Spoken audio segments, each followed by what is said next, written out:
Episode 9 The Letter and the Princess.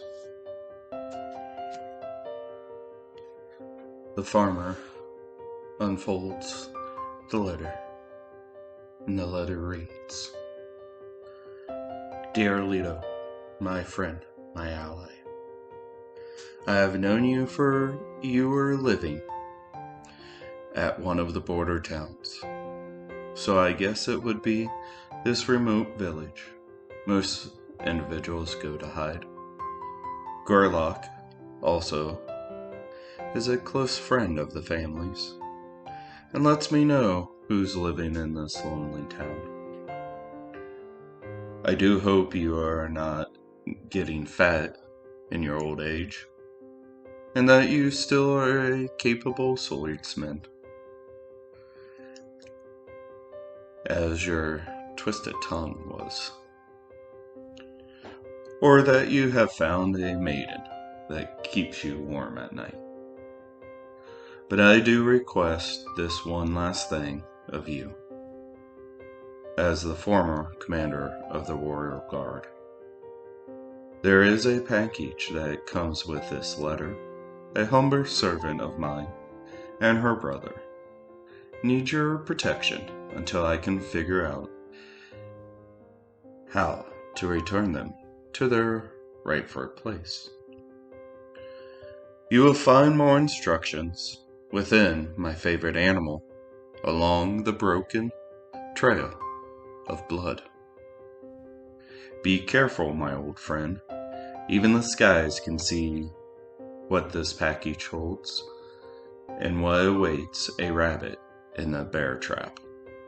Your friend, Sir Tofu Carrot Butter of the 1st Battalion. Farmer puts the letter down on the table, slowly sliding it towards Echo. It's a good read, if you know what you're looking for. As Echo glides forward, picking up the letter, Farmer gently looks at Chalice, like a father toward his daughter. Please sit back down and talk to me about what your story is. Chalice, slowly, with an ease of trustworthiness, sits back down. I am just a hired hand, if you want to call me something. I took the job for the pay. But I know, you already know, that is not the truth. I can tell by the look in your eyes. I am a friend of the family of the young servant girl. She looks down over the railing towards Gorlock. 3 drinks on this side for myself and my new friends. With a puzzled face from Gorlock, looking up and shrugs. All right, miss. Just no more messes. Chalice examines the 2 of you before stating, so it's Farmer. I am Chalice of the Silver Hollow.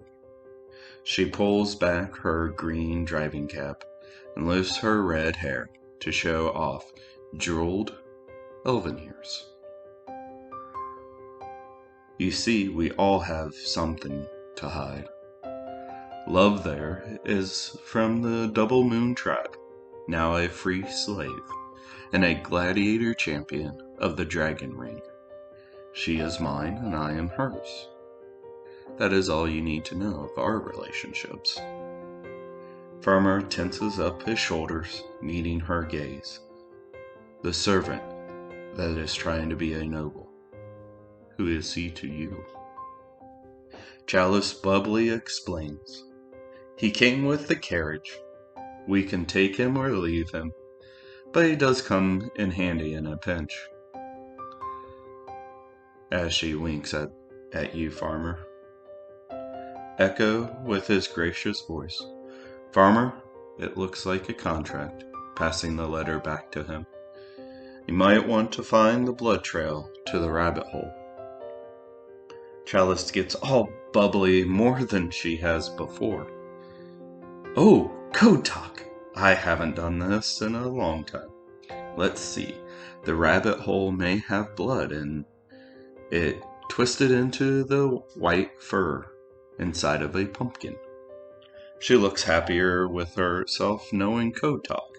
How did I do? Farmer slowly stands, turning towards the staircase, takes a breath in before saying, well, let's go find the pumpkin in the field then. Chalice stands up and bounces down the stairs after Farmer, like a child following her father. This is kind of weird to you, Echo. And while you sit there quietly in your corner, soaking in the smells of everything in the tavern, now that there is more information, will you stay? Or will you see what this adventure will take place and where it will take you, Echo?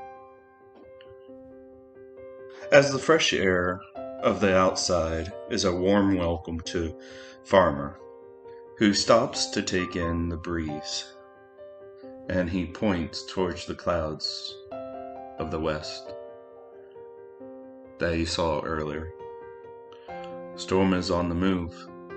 Your team will need to take a place of shelter tonight. You will have to find a barn for your horses, or let them be free so they can live. It's up to you and your team. My barn is over there if you need it, pointing towards his farm. Now do I have permission to open the carriage? Chalice looks at you with a smile that seems contagious.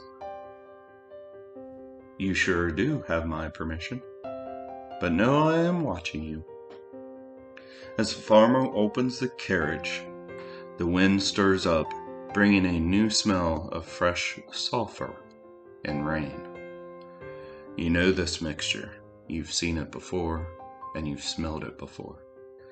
Pulling the stuffed animal out of the carriage and grabbing the jeweled cane, you look at your farm and see the two farmhands working away. Chalice, you need to trust me.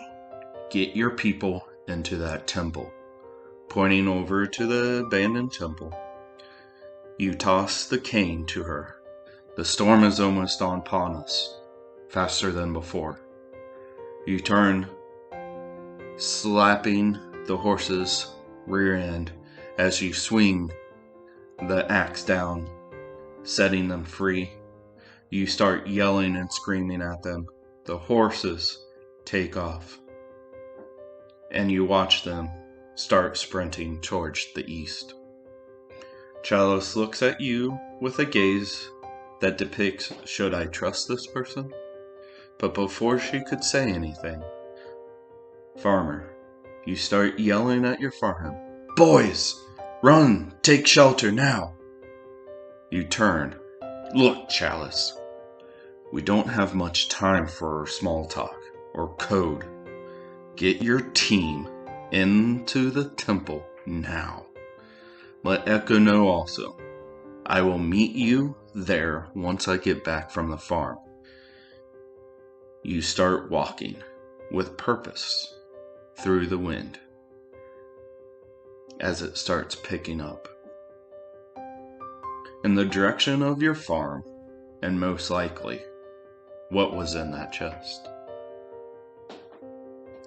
Chalice turns on her heels, and with a quickness almost like weaving through the wind itself, reaching the tavern doors, as her green dress with those white ruffles start to sway. What is this storm? And why seek shelter?